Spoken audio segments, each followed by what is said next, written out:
7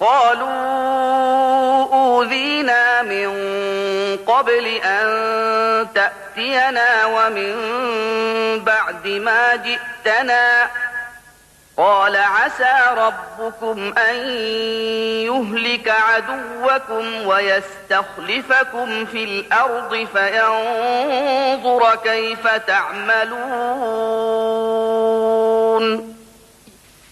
بنی اسرائیل نے کہا، تیرے آنے سے پہلے بھی ہم کو ایذائیں پہنچتی رہیں اور تیرے آنے کے بعد بھی۔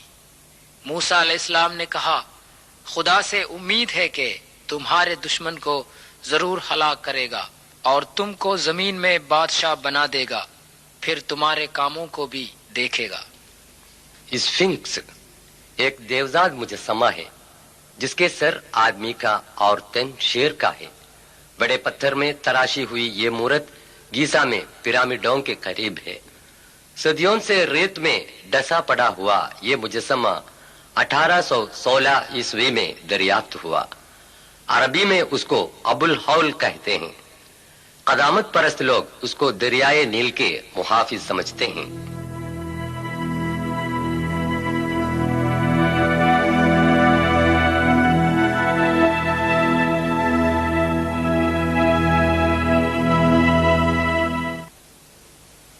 فرعون، وہ چیزیں جو بادشاہان فرعون استعمال کرتے تھے آج مصر کے عجائب خانے میں محفوظ ہیں۔ زیورات، سونے کا پلنگ، سکے،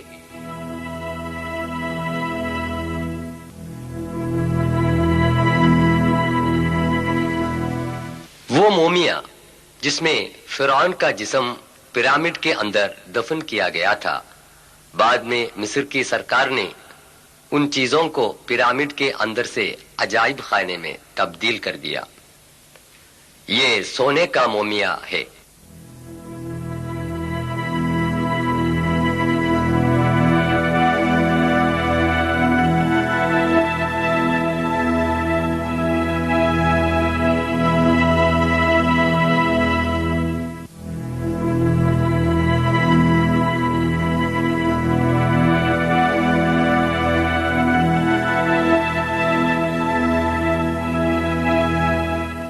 خدا تعالیٰ کے حکم کے مطابق موسیٰ علیہ السلام نے فیصلہ کیا کہ بنی اسرائیل کو فرعون کے ظلم و ستم سے بچائے۔ حضرت موسیٰ علیہ السلام اور حضرت ہارون علیہ السلام ہزاروں بنی اسرائیلیوں کو ساتھ لے کر چپکے سے راتوں رات مصر سے روپوش ہو گئے۔ یہ جان کر فرعون بھاری لشکر لے کر ان کو پکڑنے کے لیے نکلا۔ تاریخ سے پتہ چلتا ہے کہ بحر احمر کے شمالی طرف خلیج سوئز کے شمال میں دونوں پہنچ گئے۔ اس نازک موقع پر خدا تعالیٰ نے حکم دیا۔ سورہ 26 آیت 63۔ فأوحينا إلى موسى أن اضرب بعصاك البحر فانفلق فكان كل فرق كالطود العظيم۔ اپنی لکڑی اس دریا پر مار۔ یہ خلیج سوئز کا وہ حصہ ہے جو اس وقت پھٹ گیا تھا۔ دونوں طرف پانی ٹیلے کی طرح ہٹ کر رہا۔ سمندر میں ایک راستہ نکل آیا جو خشک اور سوکھا ہوا تھا، اور اس راستے سے بنی اسرائیل سینا کی طرف بچ نکلے۔ فرعون اور اس کے لشکر سمندر کے اس راستے سے بنی اسرائیل کے پیچھے پڑے۔ جب پانی کے طبقات مل گئے، فرعون اور اس کے لشکر سمندر میں ڈوب مرے۔ قرآن شریف نے یہ اعلان کیا ہے کہ فرعون کی لاش ایک عبرت آمیز نشان بن کر رہ جائے گا۔ سورہ 10 یونس آیت 92 میں خدا تعالیٰ فرماتا ہے، فَالْيَوْمَ نُنَجِّيكَ بِبَدَنِكَ لِتَكُونَ لِمَنْ خَلْفَكَ آيَةً وَإِنَّ كَثِيرًا مِّنَ النَّاسِ عَنْ آيَاتِنَا لَغَافِلُونَ۔ بس آج کے روز ہم تیرے جسم کو باہر پھینکیں گے تاکہ تو اپنے پچھلے لوگوں کے لیے نشان ہو، اور بہت سے لوگ ہماری نشانیوں سے غافل ہیں۔ قرآن کی تعلیم صحیح ثابت ہوئی۔ فرعون کی یہ لاش جو 1881 عیسوی کو بحر احمر سے ملی تھی، آج عجائب خانہ مصر کے رائل ممی ہال میں ایک شیشے کے صندوق میں حفاظت سے رکھی گئی ہے۔ اس کی لمبائی 202 سینٹی میٹر ہے۔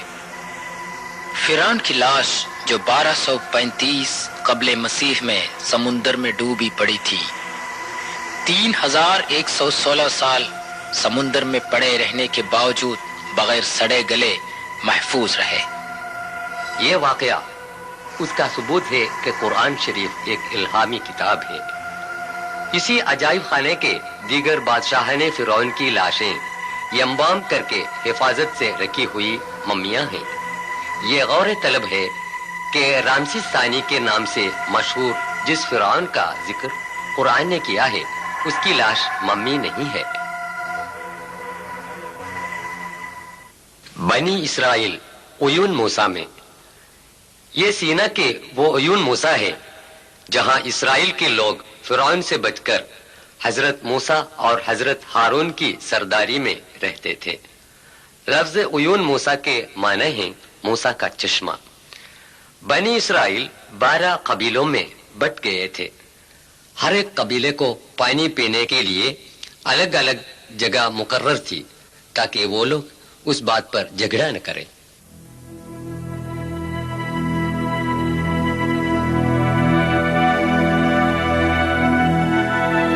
یہ کنواں ان میں سے ایک ہے۔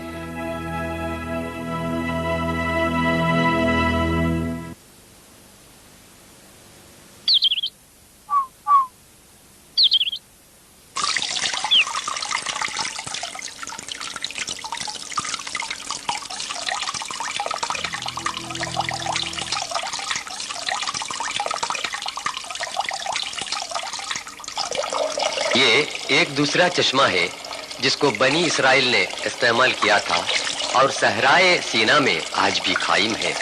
چشمے کی جگہ پر جو لوہے کی نلی کا کھنڈر دکھائی دے رہا ہے وہ بعد میں قائم کیا گیا تھا۔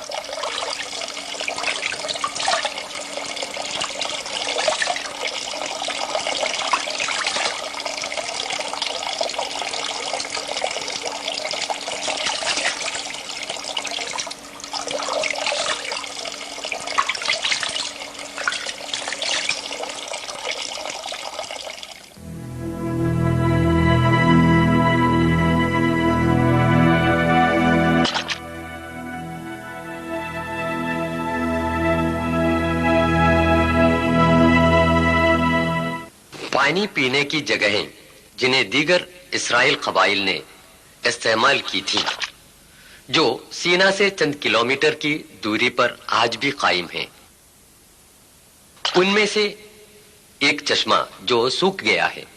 بنی اسرائیل نے پھر سے سینا کی طرف رخ کیا۔ موسیٰ علیہ السلام نے ان کو وادی طوا کے قریب وادی راہا میں بسایا۔ وادی طوا میں موسیٰ علیہ السلام کی آمد یہ دوسری بار ہے۔ اس زمانے میں بنی اسرائیل کو پانی کی قلت محسوس ہوئی۔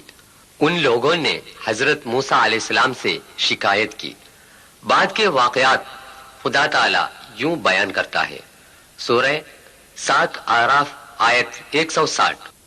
وَقَطَّعْنَاهُمُ 12 أَسْبَاطًا أُمَمًا وَأَوْحَيْنَا، ہم نے ان کو 12 گروہ بنایا، اور جب موسیٰ کی قوم نے ان سے پانی طلب کیا تو ہم نے موسیٰ کو پیغام دیا کہ اپنی لکڑی پتھر پر مار، پس 12 چشمے ان میں سے بہہ نکلے۔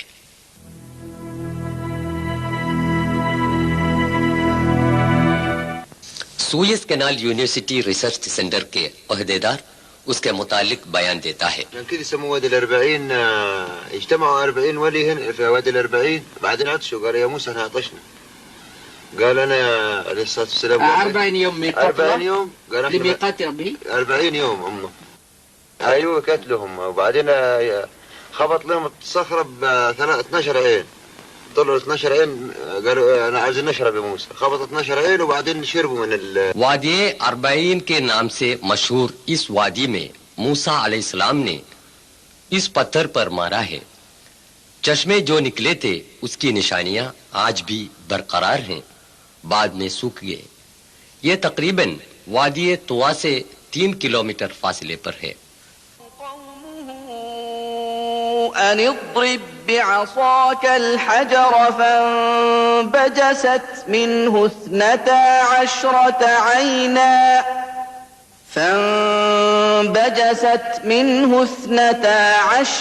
عينا طوا میں مقیم سوئس کینال یونیورسٹی کے پروفیسر ڈاکٹر ماجدی ناصف اور ڈاکٹر مصطفیٰ موسی اس تصویر کے بارے میں بیان کرتے ہیں۔ ده قبر سيدنا هارون تقريبا ولا صالح؟ النبي صالح الصالح قدام. نبي صالح up over where through asphaltic road 6 kilometers from here on the way. Yeah, on the way.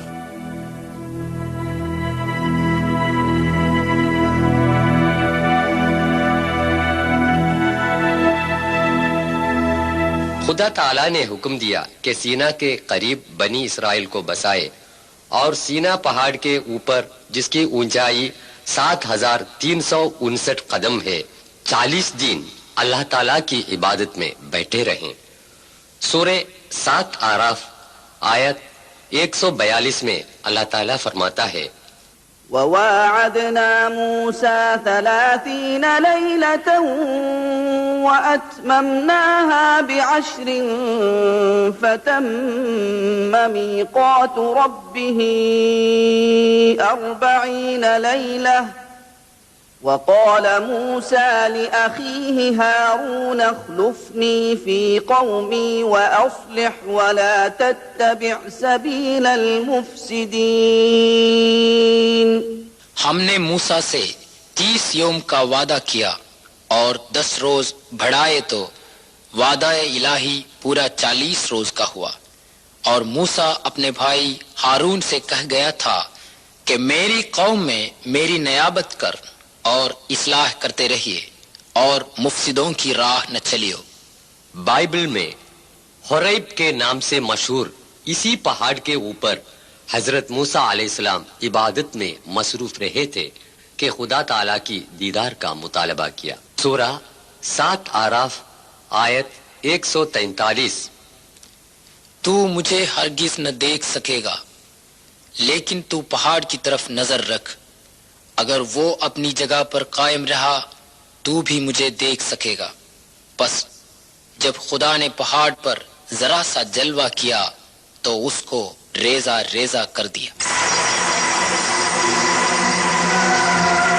وہ تباہ شدہ پہاڑ جو خدائے عز و جل کی محض ایک جھلک کی تاب نہ لا سکے، سینا کے قریب اسی وادی میں کہیں تھا۔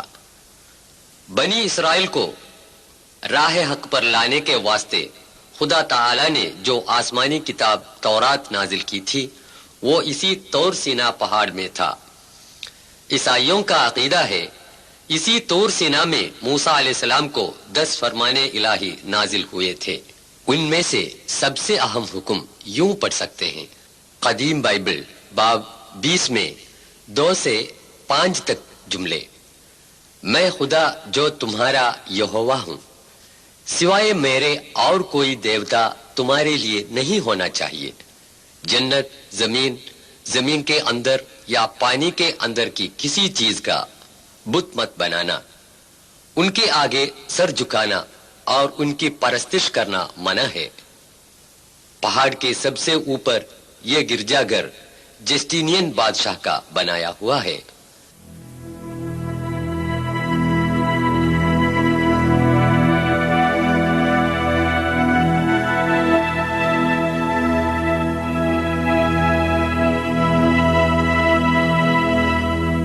خلافت عثمانیہ میں تعمیر کردہ ایک چھوٹی سی مسجد۔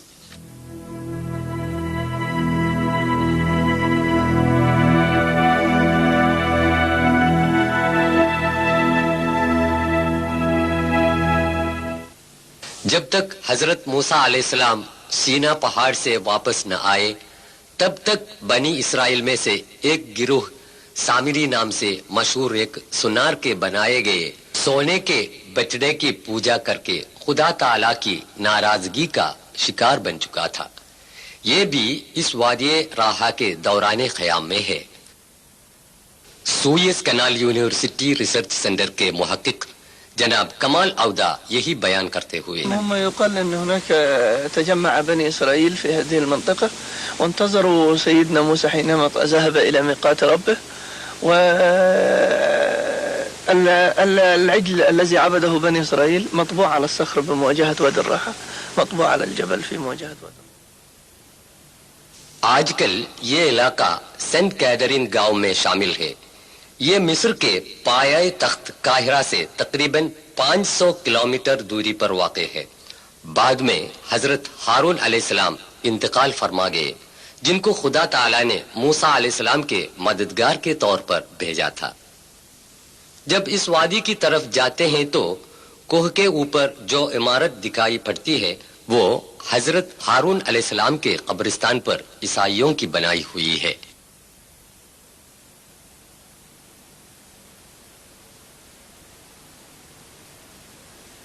قارون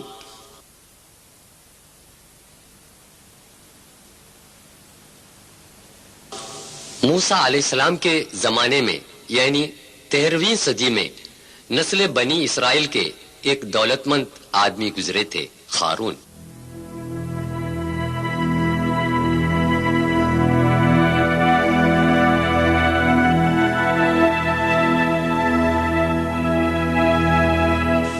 قاہرہ سے 150 کلومیٹر مغرب کی طرف ایک مندر ہے۔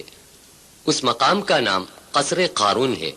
قرآن شریف کے سورہ 28 قصص آیت 74 میں یوں بتایا گیا ہے: إن قارون كان من قوم موسى فبغى عليهم وآتيناه من الكنوز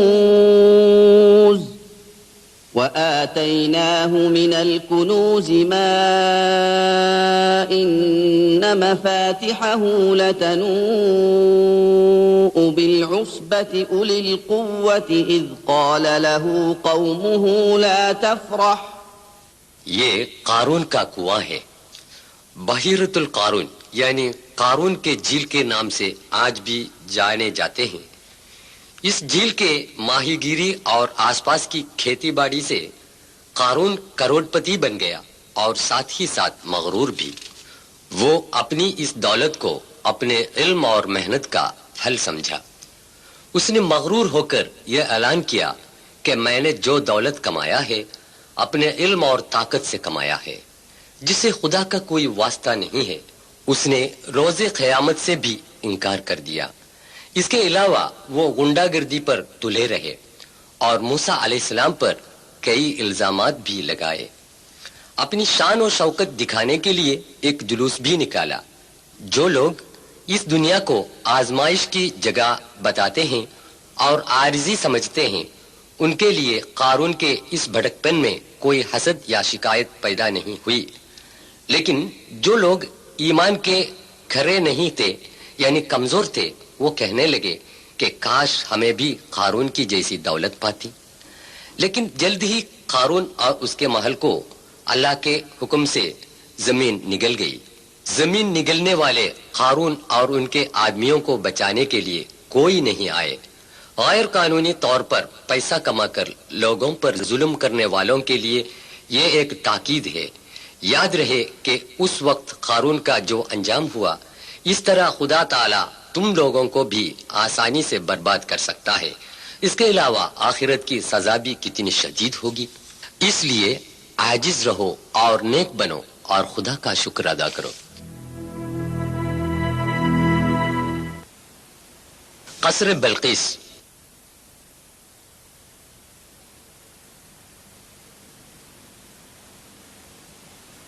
فلسطین میں داؤد علیہ السلام کا صاحبزادہ پیغمبر سلیمان علیہ السلام باپ کے بعد بادشاہ بن گئے. ان کی کئی معجزات میں پرندوں اور جانداروں کی زبان سمجھنے اور ان سے بات کرنے کی صلاحیت بھی تھی. یمن کے مغرب کے قریب رہنے والے قبیلہ سبا اپنی ملکہ بلقیس کی قیادت میں سورج کی پوجا کرتے ہیں. ایک پرندے نے یہ دیکھا. ایک دن اس نے سلیمان علیہ السلام کو یہ بات سنائی. یہ بلقیس کے مندر کا کھنڈر ہے جہاں سورج کی پوجا ہوتی تھی. بلقیس سلطنت بنی تبا کی ملکہ تھی. حضرت سلیمان علیہ السلام نے ان کے نام پر ایک خط لکھا جو خدا کے نام سے شروع کرتا ہے جس میں لکھا ہے کہ مخلوق کی پرستش چھوڑ دو, اس خدا کی عبادت کرو جو اس کائنات کا خالق اور پروردگار ہے. انہوں نے یہ بھی لکھا کہ خدا کا حکم مان کر سچے مومن بن جائے. خود ہی نے یہ خط یمن میں پہنچا دیا جس نے حضرت سلیمان علیہ السلام کو ملکہ بلقیس کی خبر دی تھی. رانی سبا یعنی کہ ملکہ بلقیس کے محل کے کھنڈر یمن کے سبا میں آج بھی آپ دیکھ سکتے ہیں جو مخلوق کی پرستش اور خرافات کی ظلمت سے صرف خدائے واحد کی عبادت کرنے کے لیے سچائی کے راستے میں آئی تھی. ملکہ بلقیس یمن سے 2200 کلومیٹر دور جروسلم میں حضرت سلیمان علیہ السلام کے پاس آئی. اس سے پہلے تخت ملکہ بلقیس معجزہ کے ذریعے حضرت سلیمان علیہ السلام نے جروسلم میں پہنچا دیا تھا. جروسلم میں پہنچ کر ملکہ نے اعلان کیا. سورہ 27 النمل آیا 44. قالت رب إني ظلمت نفسي وأسلمت مع سليمان لله رب العالمين. اے میرے پروردگار, میں نے اپنے نفس پر ظلم کیا اور میں سلیمان علیہ السلام کے ساتھ اللہ رب العالمین کی فرما بردار ہوں.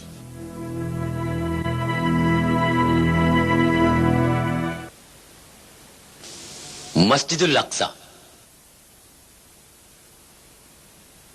مکہ کی مسجد الحرام کو قبلہ بنانے سے پہلے دنیا کے مسلمان فلسطین کے مسجد الاقصی کی طرف رخ کر کے نماز پڑھا کرتے تھے. مسجد الاقصی یعنی بیت المقدس مسلمانوں کے لیے مسجد الحرام اور مسجد النبوی کے بعد سب سے مقدس مانی جاتی ہے۔ سفر اسراء میں حضرت صلی اللہ علیہ وسلم مسجد الاقصی تک تشریف لائے گئے، یہاں سے پھر سفر معراج ہوا۔ اسی جگہ پر حضرت عمر رضی اللہ عنہ نے ایک گنبد تعمیر کی، بعد میں اموی خلیفہ عبد الملک نے اس کو نئے سرے سے تعمیر کی۔ یہ گنبد قبۃ الصخرہ یعنی ڈوم آف دی راک کہا جاتا ہے۔ مسجد الاقصی حضرت سلیمان علیہ السلام کی تعمیر کردہ ہے۔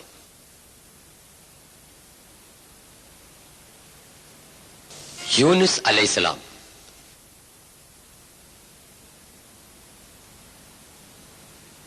شہر نینوا یعنی موصل عراق کے پائے تخت بغداد سے 400 کلومیٹر شمال پر واقع ہے۔ یہ دریائے فرات کے کنارے ہے، جہاں کے پیغمبر تھے حضرت یونس علیہ السلام۔ ان کی تبلیغ و تعلیم کو قوم نے جب نظر انداز کر دیا تو یونس علیہ السلام ان سے ناراض ہو کر ہجرت کر گئے۔ وہ ایک جہاز پر سوار ہوئے، جہاز خطرے میں پڑا۔ جہاز سے بوجھ کم کرنے کے لیے چند آدمیوں کو سمندر میں پھینکنے کا فیصلہ کیا۔ قرار نکالا گیا اور یونس علیہ السلام سمندر میں پھینک دیا گیا۔ سمندر میں حضرت یونس علیہ السلام کو ایک بہت بڑی مچھلی نگل لیا۔ خدا کی اجازت کے بغیر وطن چھوڑا اور مچھلی کے پیٹ میں آئے۔ حضرت یونس علیہ السلام نے اپنے کیے پر پچھتائے۔ انہوں نے اپنے رب سے رہائی کی دعا مانگی۔ مچھلی نے ان کو ساحل پر نگل دیا۔ وہ پھر اپنی قوم میں آئے۔ خدا کا پیغام ماننے والے لوگ حضرت یونس علیہ السلام پر ایمان لائے۔ ان کی قوم نافرمان بردار اور مغرور تھی اور خدا نے سزا کی تاکید بھی دی تھی، لیکن جب اس قوم نے اپنی غلطی پر پچھتایا اور توبہ کیا تو سزا سے بچایا اور معاف کر دیا گیا۔ قرآن شریف کے سورہ 10 آیت 98 میں اس کا ذکر ہے۔ موصول کی اس مسجد کے قریب یونس علیہ السلام کا مزار واقع ہے۔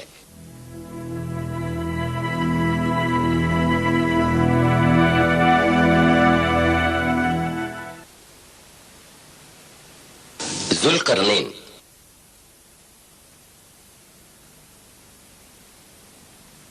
سورہ 18 الکہف آیات 83 سے 99 تک حضرت ذوالقرنین کی تاریخ ہے۔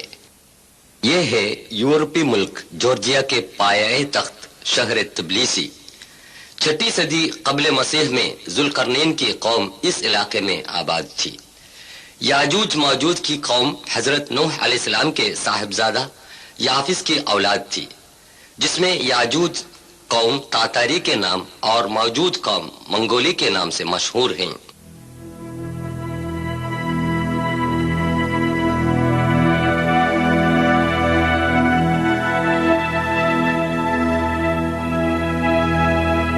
اب ہم شہر تبلیسی سے سفر کر رہے ہیں، داریال گھاٹی کے راستے سے کاکس پہاڑ کے دامن کی اور۔ یاجوج ماجوج کے غیر مہذب اور ظالم لوگ داریال گھاٹی کے راستے سے آ کر کاکس کے جنوبی علاقے میں لوٹ مارا کرتے تھے۔ تبلیسی اسٹیٹ یونیورسٹی میں تاریخ کے پروفیسر ڈاکٹر ڈیڈوی ڈنڈوا فرما رہے ہیں۔ Yes, there are some passes, but the most important pass was this pass, because most aggressive tribes were living beyond this pass. اکثر لوگوں کا خیال ہے کہ ذوالقرنین ایران کے سائرس بادشاہ تھے۔ ان لوگوں کی لوٹ مار سے جورجیا کے باشندوں نے اپنے بادشاہ ذوالقرنین سے درخواست کی۔ انہوں نے کہا، سورہ 18 الکہف آیت 96 میں، آتوني زبر الحديد حتى إذا ساوى بين الصدفين قال انفخوا حتى إذا جعله نارا قال آتوني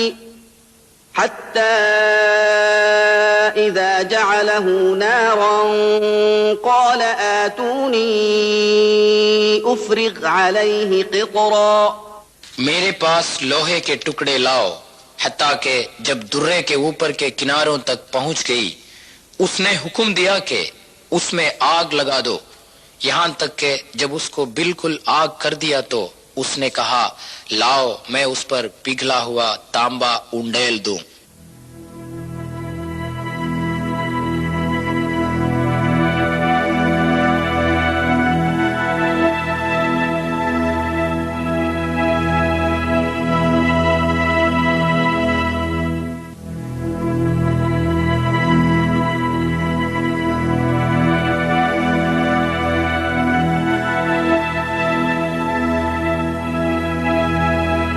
مفسروں کا بیان ہے ذوالقرنین کی بنائی ہوئی یہ دیوار تبلیسی سے روس کی ریاست اوساتیا تک کے اس راستے میں داریال پہاڑ کی گھاٹی میں واقع تھی. وہ دیوار اتنی مضبوط تھی کہ یاجوج ماجوج کی لوٹ مار سے ذوالقرنین کی قوم بچ گئی. آگے چل کر یہ دیوار پورے طور پر برباد کی گئی. اب اس کا نام و نشان باقی نہیں. فولادی دیوار بنانے کی تکنیکی صلاحیت ذوالقرنین نے اپنی قوم کی بھلائی کے لیے استعمال کی اور خدا نے ان کا نام آسمانی کتاب میں قیامت تک جاودان بنا دیا. سائنس اور ٹیکنالوجی کی تعلیم یافتہ لوگوں کے لیے ذوالقرنین ایک نمونہ ہے. سماج کی ترقی اور بہبودی کے لیے سائنس اور ٹیکنالوجی کا استعمال کریں اور دونوں جہاں میں کامیابی حاصل کریں.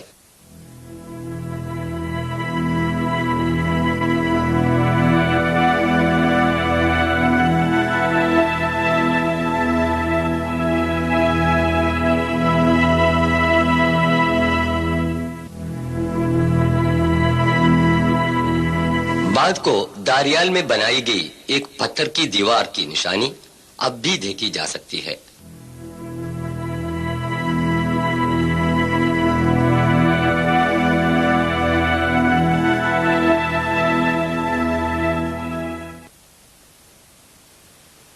حضرت عیسیٰ علیہ السلام.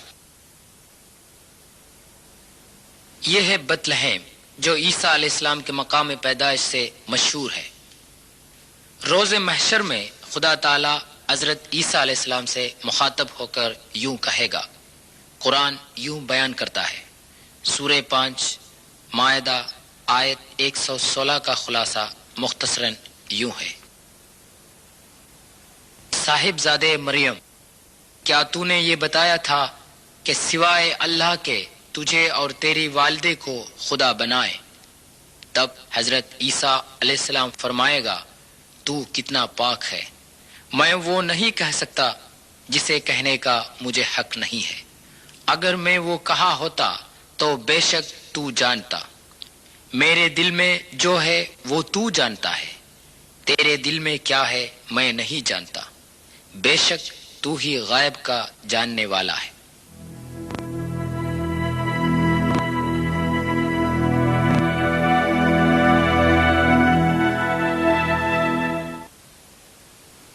مارب کا بند.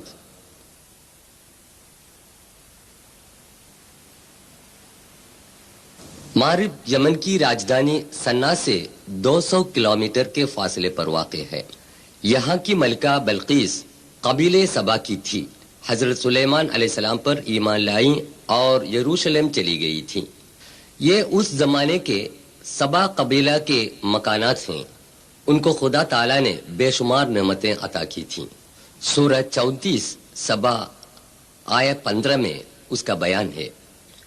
عیش و عشرت میں ڈوب کر کفر اور بے وفائی میں رہنے والے قبیلے سبا کے باغات یہاں تھے. ان کے باغات کی آبیاری کے لیے جو بند استعمال کیا تھا وہ بند ٹوٹ گیا. سیلاب کی تیز رفتاری میں شگفتہ و شاداب باغات کو خدا نے درہم برہم کر دیا. سورہ 34 آیت 16 میں بیان کیا ہوا یہ واقعہ 120 میں تھا. لقد كان لسبإ في مسكنهم آية جنتان عن يمين وشمال كلوا من رزق ربكم واشكروا له بلدة طيبة ورب غفور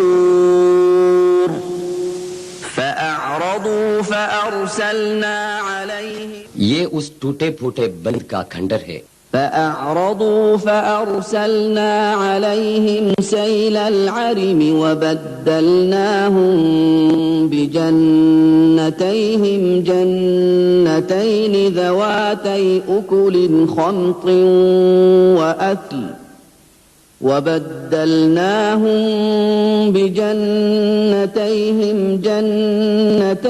ذواتي أكل خمط وأثل وشيء من سدر قليل. تاریخ سے عبرت حاصل کریں اور خدا کی نعمت کا شکر ادا کریں. متحدہ عرب امارات شیخ سعید نے حال ہی میں صبا کی اس بند کو نئے سرے سے تعمیر کیا. یہ بند ٹوٹے ہوئے پرانے بند کے نزدیک واقع ہے. اہل الکہف. اب ہم جا رہے ہیں اس غار کی طرف جس کا ذکر قرآن کی سورہ الکہف آیہ 9 سے 26 تک تفصیل سے بیان کیا گیا ہے. ٹراجن 98 سے 117 عیسوی تک سلطنت روم کا عیسائی بادشاہ تھا. اس نے اپنی قوم کو بت پرستی پر مجبور کر دیا. جن لوگوں نے انکار کر دیا انہیں قتل کرنے کا حکم جاری کیا. لیکن 6 نوجوانوں نے اعلان کیا کہ ہم صرف خدائے واحد کی عبادت کریں گے جس کا کوئی شریک نہیں. یشو کی مورت یا کسی اور بتوں کی پوجا کرنے سے بھی انہوں نے انکار کیا. ٹراجن دقیانوس بادشاہ کے ظلم و ستم سے بچ کر یہ 6 نوجوان وہاں سے ہجرت کر گئے. راستے میں ایک نوجوان چرواہے نے اسلام قبول کر کے ان لوگوں میں شامل ہو گیا. چرواہے کے کتے کو ساتھ لے کر 7 نوجوان جوردان کے پائے تخت عمان کے قریبی علاقے رقیم کے ایک پہاڑ کے دامن میں ایک کوہ میں پناہ لی اور انہوں نے خدا سے دعا کی, اے پروردگار تیری رحمت ہم پر عطا فرما اور ہماری بگڑی بات کو بنا کر ہماری مشکلیں آسان فرما. خدا نے انہیں نڈر بنا دیا اور گہری نیند سلایا. 300 سال کی مسلسل نیند سے یہ نوجوان بیدار ہو گئے تو انہیں ایسا محسوس ہوا کہ ہم چند گھنٹوں کے لیے سو گئے تھے. اس غلط فہمی میں ان میں سے ایک کو کھانا لانے کے لیے بازار میں بھیج دیا. وہاں صدیوں پہلے کا سکہ دیکھ کر نوجوان پر شک پیدا ہوا اور اسے والی کے سامنے پیش کیا گیا. والی نے سمجھ لیا کہ یہ 7 نوجوان 300 سال پہلے خدائے واحد پر ایمان لا کر اس غار میں پناہ گزین تھے اور اب خدا کے حکم سے بیدار ہو گئے ہیں. والی نے اس نوجوان کو شاہنشاہ بیزانٹین تھیوڈیشس ثانی کے سامنے حاضر کیا. تھیوڈیشس کا زمانہ حکومت 408 سے 450 عیسوی تک تھا. دوسرے نوجوانوں کو دیکھنے کے لیے نوجوان کے ساتھ بادشاہ, والی اور وہاں کے لوگ غار میں آئے اور ان کی بڑی عزت کی. اس قدرت الہی پر سب لوگ اچنبے میں پڑ گئے. اس واقعے کے ذریعے خدا یہ دکھا رہا تھا ہر انسان روز محشر میں پھر سے زندہ کیا جائے گا. یہ 7 نوجوان پھر سے غار میں گہری نیند سلائے گئے اور موت کی آغوش میں ہمیشہ کے لیے سو گئے. ان کی لاشیں غار میں الگ الگ قبروں میں مدفن تھیں لیکن بعد میں ایک ہی قبر میں دفن کی گئی. آج بھی ان کی ہڈیاں قبر میں محفوظ ہیں. غار کا پہرے دار محمد یوسف ابو ارقوب اس کا بیان دے رہا ہے.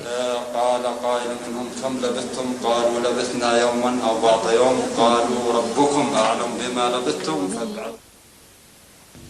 یہ غار کی وہ سوراخ ہے جس کے ذریعے ہوا اور روشنی اندر آتی ہے. وَنُقَلِّبُهُمْ ذَاتَ الْيَمِينِ وَذَاتَ الشِّمَالِ وَكَلْبُهُمْ یہ ان کے کتے کے کھوپڑے اور دھاڑی کی ہڈیاں ہیں.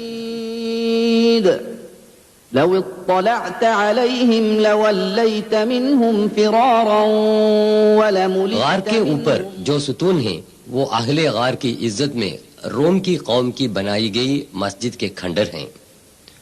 بازو میں نظر آنے والے یہ پتھر خلیفہ بنی امیہ عبد الملک کی بنائی گئی یادگار کے آثار ہیں. مشہور محقق رفیق وفا الدیجانی کی رہنمائی میں سب سے آخر میں 1963 عیسوی میں غار کی منہ سے مٹی ہٹا دی گئی.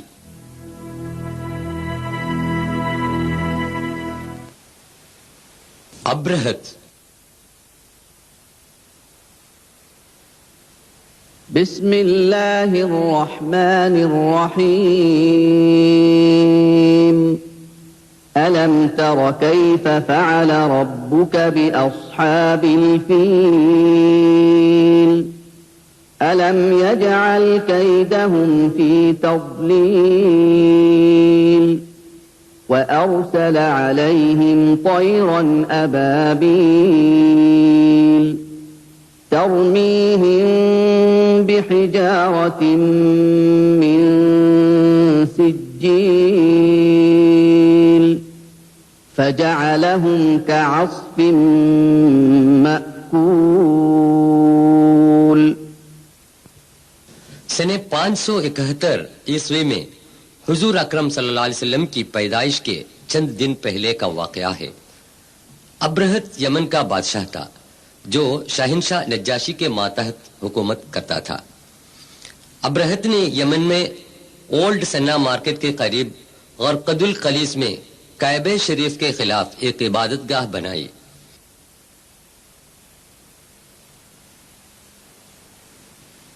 وہ مصنوعی کعبہ اس جگہ پر بنایا گیا تھا. ابرہت مکہ سے لوگوں کی توجہ ہٹانے کی کوشش میں ناکام ہو گیا اور خانہ خدا کعبہ شریف کو مسمار کرنے کے لیے ہاتھیوں کی فوج لے کر مکہ روانہ ہوا. لیکن خدا تعالی نے مسلمانوں کی اس روحانی مرکز کی حفاظت کی. ابرہت کی فوج جب مزدلفہ اور مینا کے درمیان وادی محصر میں پہنچ گئی تو اللہ تعالی نے ان کو نیست و نابود کر دیا.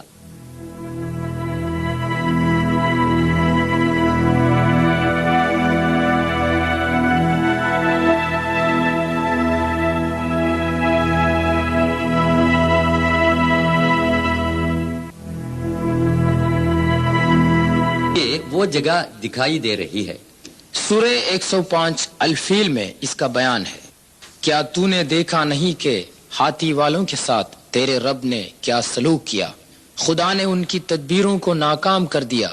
ان پر ابابیل پرندے بھیجے گئے جو ان پر پتھر کی کنکریاں پھینکتے تھے، پھر ان کو کھایا ہوا بھس کی طرح کر ڈالا. سرور عالم حضرت صلی اللہ علیہ وسلم جب 40 برس کے ہو گئے تو مکے سے 3 کلومیٹر دور جبل نور کے غار ہرا میں جا کر اکیلے بیٹھا کرتے تھے. آپ بچپن ہی سے ساری برائیوں سے پرہیز رہتے تھے. لوگ ان کو الامین کے لقب سے پکارتے تھے. اپنی قوم کے برے رسم و رواج پر وہ بے چین رہتے تھے.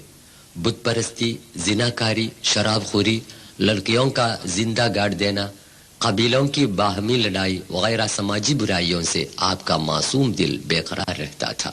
غار ہرا میں آپ بہت دنوں تک خدا کی یاد میں ماہور رہتے تھے. جبل نور کے اس غیر آباد علاقے میں ساری سہولتوں کو چھوڑ کر اندھیری رات گزارتے تھے. ایک دن حضرت محمد صلی اللہ علیہ وسلم غار ہرا میں بیٹھے ہوئے تھے. اس وقت خالق کائنات خدا تعالی کے حکم کے مطابق آسمان سے جبریل علیہ السلام اتر آئے اور حضرت صلی اللہ علیہ وسلم سے کہا پڑھ. خوف زدہ ہو کر رسول صلی اللہ علیہ وسلم نے فرمایا مجھے پڑھنا نہیں آتا. دوسرا اور تیسرا مرتبہ بھی جبریل علیہ السلام نے وہی دہرایا اور یہ کلام الہی سنایا. بسم اللہ الرحمن الرحیم اقرأ باسم ربك الذي خلق خلق الإنسان من علق اقرأ وربك الأكرم الذي علم بالقلم علم الإنسان ما لم يعلم.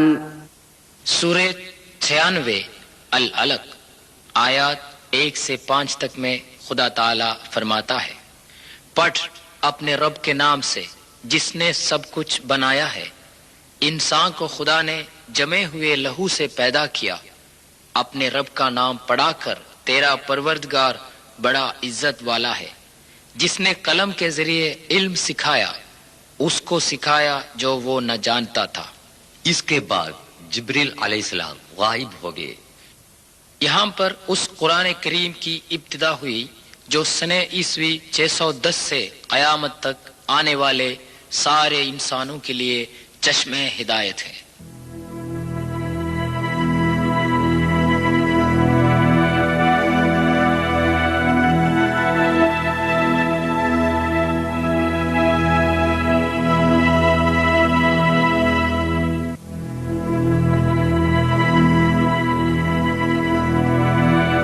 یہ ہے وہ تاریخی مقام غار حرا جو 14 صدیوں سے قبل کئی تاریخی واقعات کے مشاہد رہا ہے۔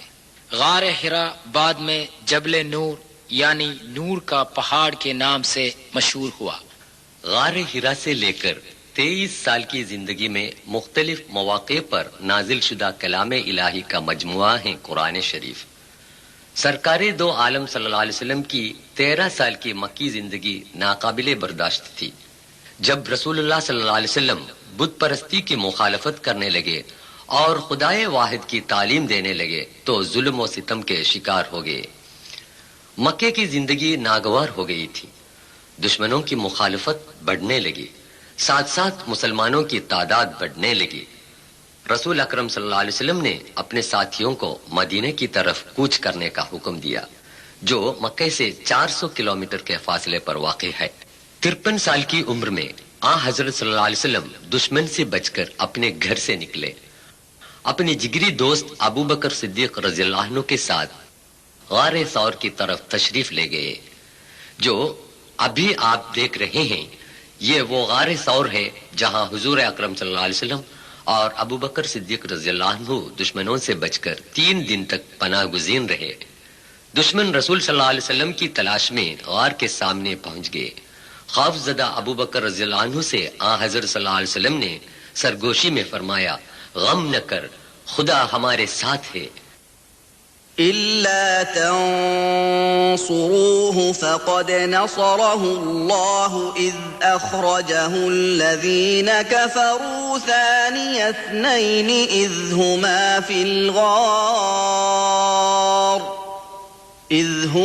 في الغار إذ يقول لصاحبه لا تحزن إن اس غار ثور کا اندرونی حصہ جس نے اشرف الخلق رسول صلی اللہ علیہ وسلم کو پناہ دیا تھا، سورہ 9 توبہ آیت 40 میں اس واقعے کا بیان کیا ہے۔ دشمنوں کے چلے جانے کے بعد حضرت صلی اللہ علیہ وسلم اور حضرت ابو بکر رضی اللہ عنہ ایک رہنما کے ساتھ اونٹ پر سوار ہو کر مدینے کی طرف روانہ ہو گئے۔ جبل ثور سے جبل حرا کا منظر۔ جب حضرت صلی اللہ علیہ وسلم مدینے سے 3 کلومیٹر فاصلے پر قباء پہنچے تو حضور صلی اللہ علیہ وسلم کا اونٹ گھٹنے کے بل کھڑے ہو گیا۔ خدا کے حکم کے مطابق رسول صلی اللہ علیہ وسلم کی نگرانی میں 4 دن میں مسجد قباء بنائی گئی۔ بعد میں سعودی حکومت نے اسے نئے سرے سے تعمیر کی۔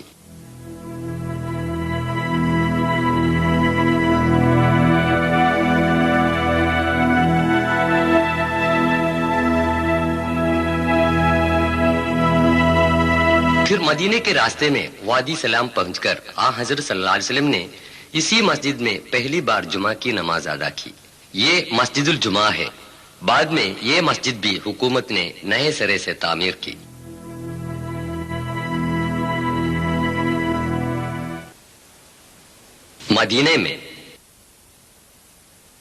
مدینے پہنچ کر سرکار دو عالم صلی اللہ علیہ وسلم اور حضرت ابو بکر رضی اللہ عنہ نے جو کام سب سے پہلے کیا تھا وہ ایک مسجد کی تعمیر تھا۔ پھر یہ چھوٹی مسجد عالی شان بنا دی گئی۔ یہ مسجد النبوی آج اتنی وسیع اور کشادہ ہے کہ لاکھوں آدمی ایک ساتھ نماز پڑھ سکتے ہیں۔ مسجد مسلمانوں کا ثقافتی مرکز ہے۔ سرکار دو عالم صلی اللہ علیہ وسلم کے لیے درسگاہ، عدالت، دفتر، پارلیمنٹ سب کچھ یہی مسجد تھی۔ غزوہ بدر۔ مکہ میں مشرکوں کے ایذا رسائی سے تنگ آ کر حضور صلی اللہ علیہ وسلم اور ساتھی مدینہ تشریف لائے تھے، لیکن وہاں بھی وہ چین و قرار کی زندگی سے محروم کیے گئے۔ قریش کے سردار ابو سفیان نے مسلمانوں کو جڑ سے اکاڑنے کا فیصلہ کیا اور اس کے لیے رقم جمع کرنے لگا۔